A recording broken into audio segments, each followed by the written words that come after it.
Hi friends, welcome to our channel investing with Dhan. Friends, मैं आपसे एक बहुत ही सिंपल क्वेश्चन पूछता हूं। अगर कल आपकी इनकम अगर कल आपकी इनकम बंद हो जाए तो आप कितने दिन तक कंफर्टेबली सरवाइव कर पाएंगे? दोस्तों, अगर ये क्वेश्चन आपके लिए थोड़ा सा भी अनकंफर्टेबल लग रहा है, अगर आपको ये क्वेश्चन सुनने पर माइंड में थोड़ा सा भी डिस्कंफर्ट आया है, तो ये वीडियो एग्जैक्टली आपके लिए है।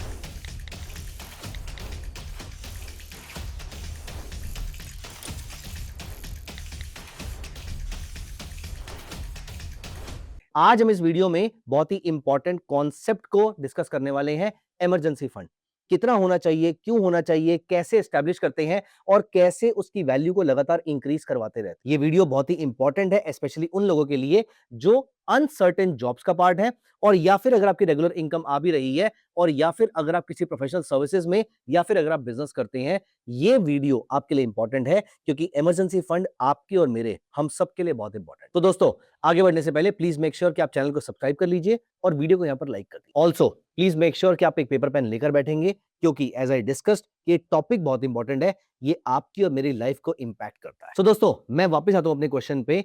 अगर आज मेरी इनकम बंद हो जाए तो मैं कितने महीने तक बिना पैसे कमाए सरवाइव कर सकता हूं? 1 महीना, 2 महीना, या तुरंत मुझे सेविंग्स तोड़नी पड़ेंगी, या फिर लोन लेना पड़ेगा, या मुझे अपने किसी रिलेटिव से बोरो करना पड़ सकता है? दोस्तों, यहां पर डिफरेंस आता है फाइनेंशियल स्टेबिलिटी का और फाइनेंशियल स्ट्रेस का, और इस गैप को फिल करता है एक product which is emergency fund. ये प्रोडक्ट नहीं है, ये कॉन्सेप्ट है, इंपॉर्टेंट चीज है। तो सबसे पहले समझते हैं कि इमरजेंसी फंड होता क्या है। दोस्तों, इमरजेंसी फंड एक सिंपल कॉन्सेप्ट है। वो पैसा जो सिर्फ अनएक्सपेक्टेड सिचुएशन के लिए रखा गया हो, उसे कहते हैं इमरजेंसी फंड। जैसे कि अगर आपका जॉब लॉस हो जाए, अगर कोई मेडिकल एक्सपेंस आ जाए, या सडनली कोई फैमिली की रिस्पॉन्सिबिलिटी आ जाए, ऐसे टाइम पर जो फंड काम आएगा वो होगा इमरजेंसी फंड। इसका पर्पस रिटर्न कमाना नहीं है, इसका पर्पस आपको फाइनेंशियली डिस्टर्ब होने से बचाना है। रिटर्न कमाया जाएगा लेकिन मेन पर्पस बचाना रहेगा,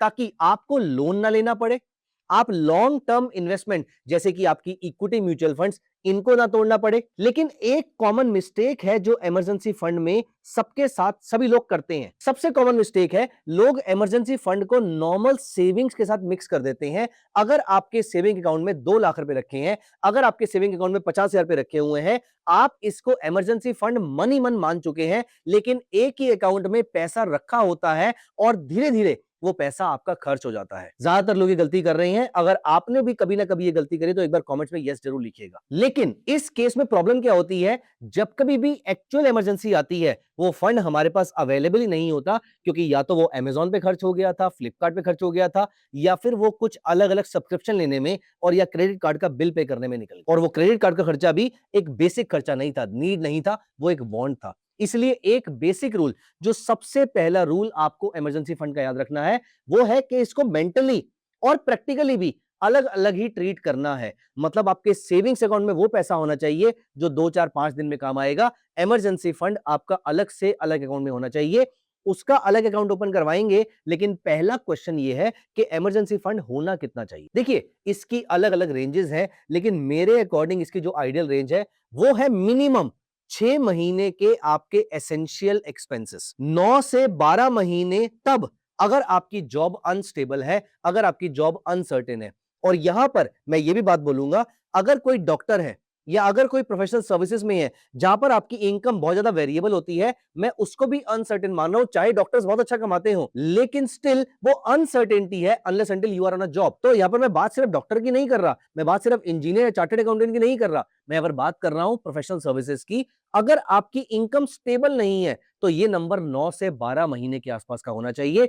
अगर ये इनकम आपकी स्टेबल है तो 6 महीने मिनिमम आपका होना चाहिए। अब देखिए, हम इस पूरे चीज को एक एग्जांपल के थ्रू समझने की कोशिश करते हैं। लेट अस से आपका बेसिक मंथली खर्चा, अभी हम बेसिक खर्चे की बात कर रहे हैं, आपका बेसिक मंथली खर्चा 30,000 रुपीज है।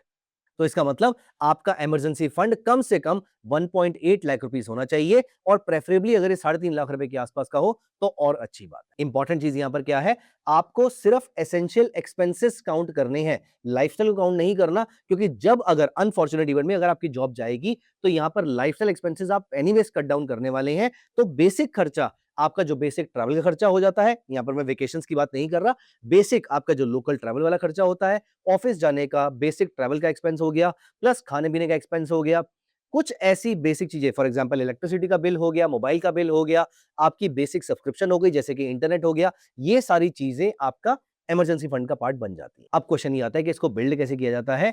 इसको एक बार में बिल्ड करें ऐसा जरूरी नहीं है, ये इस इमरजेंसी फंड की सबसे खास बात। और मैं आपको बताता हूं कि इसकी प्रैक्टिकल अप्रोच क्या होनी चाहिए। देखिए, अगर आपका अभी तक इमरजेंसी फंड नहीं है तो आप यहां पर कैसे बिल्ड कर सकते हैं। आपको इमीडिएटली स्ट्रेस लेने की जरूरत नहीं है, क्योंकि जॉब जाने के टाइम पर ये फंड काम जरूर आएगा, लेकिन जॉब कौन सी अभी जा रही है। इसीलिए बी वेरी पेशेंट, आपको पैनिक करने की जरूरत नहीं है। कंफर्टेबली आराम से कुछ महीनों के अंदर हम इस फंड को बिल्ड कर सकते हैं। मैंने भी इसी तरीके से जॉब छोड़ने के बाद इसकी वैल्यू को धीरे धीरे करके बढ़ाया था। तो दोस्तों, यहां पर आपका टारगेट है कि आपको 6 से 12 महीने के आसपास का इमरजेंसी फंड एक्यूमुलेट करना है। तो हर महीने थोड़ा थोड़ा पैसा फिक्स्ड अमाउंट एलोकेट करते रहिए। अगर आपके पास कोई बोनस आ जाता है, कोई एक्स्ट्रा इनकम आ जाती है, तो डायरेक्टली इसको इमरजेंसी फंड में डाल दीजिए। इसको बिल्ड करने के लिए अगर टेम्परेरीली अपने लाइफस्टाइल को कट भी करते हैं, फॉर एग्जाम्पल अगर आपने एक वेकेशन स्किप कर दी है क्योंकि आपको रियलाइज हुआ कि इमरजेंसी फंड जरूरी है और आपके पास नहीं है, तो ऐसे टाइम पर अगर आपने एक वेकेशन स्किप करके आपने वहां से 50,000, 1 लाख, 2 लाख, डिपेंड करता है कि आपने कौन सी वेकेशन को मिस किया है, अगर उसको भी यहां पर सेव कर लेते हैं, that is going to help you. और आप अपने आप को इस चीज के लिए फ्यूचर में जरूर थैंक यू बोलेंगे। आप मेरी इस बात को लिख के रखिए। अगर आप 10 से 15,000 पे पर मंथ भी कंसिस्टेंटली डालते हैं, तो भी 1-2 साल में आपका सॉलिड बफर बन जाता है। मान लेते हैं 10,000 पर मंथ भी डालते हैं, तो 2.5 लाख रुपए का इमरजेंसी फंड आपका आराम से बन जाता है। अब आती है सबसे इंपॉर्टेंट बात कि इस पैसे को रखना कहां पर है। दोस्तों, यहां पर लोग या तो बहुत ज्यादा कंजर्वेटिव हो जाते हैं और या फिर अननेसेसरीली रिस्की हो जाते हैं। देखिए, इमरजेंसी फंड के 3 गोल्स होते हैं। पहला, लिक्विडिटी प्रोवाइड करना, दूसरा सेफ्टी प्रोवाइड करना और तीसरा स्टेबिलिटी प्रोवाइड करना। इसमें लिक्विडिटी बहुत इंपॉर्टेंट चीज है, इसलिए लिक्विडिटी पे हम कोई कॉम्प्रोमाइज नहीं करेंगे, लेकिन at the same time returns भी इंपॉर्टेंट है, स्टेबिलिटी ऑफ द फंड भी इंपॉर्टेंट है।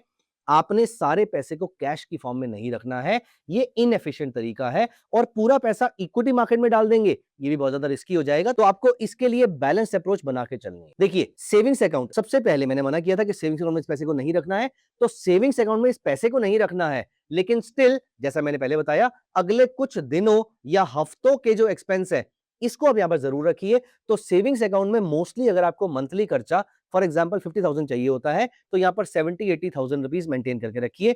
1 से 2 महीने या फिर ब्रॉडली अगर आप मान के चलें, मैं अपने लिए 1 महीने का एक्सपेंस यहां पर लेकर चलता हूं कि वो पैसा जो मुझे 1 महीने में चाहिए हो सकता है, वो मैं रखूंगा सेविंग्स अकाउंट में, और बाकी पैसा जो मैं रखूंगा या बाकी चंक ऑफ बड़ा पैसा जो है, वो मैं रखूंगा लिक्विड म्यूचुअल फंड्स के अंदर।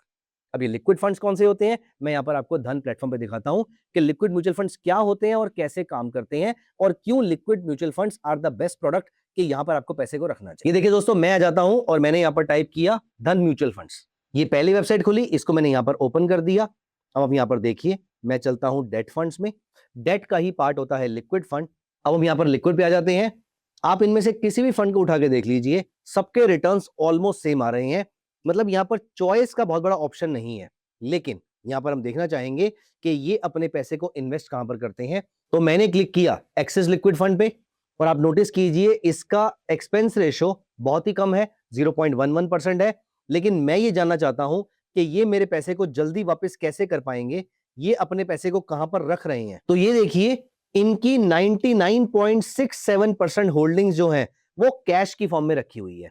कैश की फॉर्म का मतलब ये नहीं कि हार्ड कैश रखा हुआ है, इसका मतलब वो किसी ऐसे प्रोडक्ट में लगा हुआ है जो इमीडिएटली रिडीम किया जा सकता है। तो यहां पर अगर आप नोटिस करेंगे तो इन्होंने गवर्नमेंट ऑफ इंडिया के टी बिल में इन्वेस्ट कर रखा है, एक्सिम बैंक में इन्वेस्ट कर रखा है, 91 डे ट्रेडिंग बिल में इन्वेस्ट कर रखा है, सिडबी में इन्वेस्ट कर रखा है, इंडियन बैंक में इन्वेस्टमेंट कर रखा है, एचडीएफसी बैंक में एक छोटा सा पोर्शन ले रखा है। तो ये सारा पैसा इन्होंने इनको दिया हुआ है और ये पैसा इमीडिएटली रिडीम किया जा सकता है।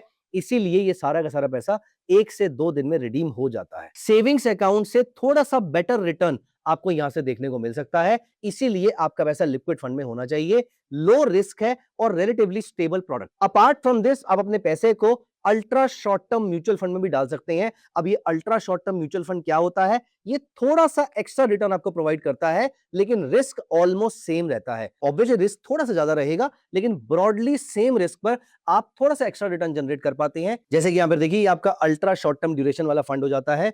जहां पर पिछले 3 साल और 5 साल के रिटर्न 7.04% मिल रहे थे लिक्विड फंड के अंदर, यहां पर आपके रिटर्न बढ़ के तकरीबन 7.5% के आसपास के हो जाते हैं। तो आपने आधा % एक्स्ट्रा रिटर्न यहां से जनरेट कर लिया। Now this is a good approach. ये अप्रोच आपको लिक्विडिटी भी देता है और ये आइडल कैश को ऑप्टिमाइज भी कर देता है। ये खास बात है अपने इमरजेंसी फंड को भी डाइवर्सिफाई करने की। तो यहां पर आपको लिक्विडिटी भी मिल जाएगी और प्लस आपका आइडल कैश भी काइंड ऑफ ऑप्टिमाइज हो जाएगा। आप ज्यादा रिटर्न यहां से जनरेट कर पाएंगे। अब फ्रेंड्स, आपके माइंड में क्वेश्चन आ रहा होगा कि इंश्योरेंस और इमरजेंसी फंड में क्या डिफरेंस है। देखिए, इंश्योरेंस इंपॉर्टेंट है, there is no doubt about this, लेकिन सफिशिएंट नहीं है। हेल्थ इंश्योरेंस हर कॉस्ट कवर नहीं कर सकता। आप हॉस्पिटल में हैं, वो क्लेम कवर हो जाएगा 24 घंटे बाद का, 1 महीने बाद का, वो कवर हो सकता है। लेकिन अगर क्लेम मिलने में फॉर सम रीजन डिले हो गया तो आप सोच रहे होंगे डिले क्यों होगा, मैं पिछले 10 साल से हेल्थ इंश्योरेंस परचेज कर रहा हूं। देखिए, there can be hundreds of parameters, there can be hundreds of such things. हमने कोविड के टाइम पर देखा कि इंश्योरेंस की डेफिनेशन ही चेंज हो गई। आज के टाइम पर जब मैं ये वीडियो रिकॉर्ड कर रहा हूं तो दुनिया में वॉर चल रहा है।